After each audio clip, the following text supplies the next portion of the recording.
தேவார பாடல்கள் பாடப்பட்டதும் இறைவனுக்கு திருமணம் நடைபெற வேள்வி நடைபெற்ற இடமான திருவேல்விகுடி மணவாளீஸ்வரர் ஆலய மகா சம்வத் சராபிஷேகம் ஏராளமான பக்தர்கள் பங்கேற்று சுவாமி தரிசனம் செய்தனர்.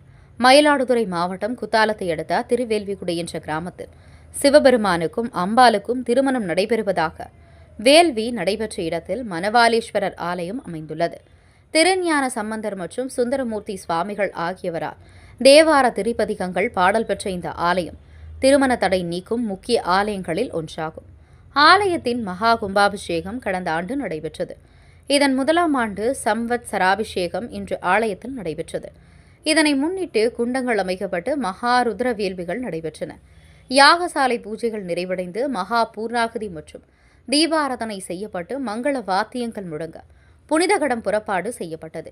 சுவாமி அம்பாள் ஆகியோருக்கு புனித நீர் ஊற்றி மகா அபிஷேகம் நடைபெற்றது. இதில் ஏராளமான பக்தர்கள் பங்கேற்று சுவாமி தரிசனம் செய்தனர்.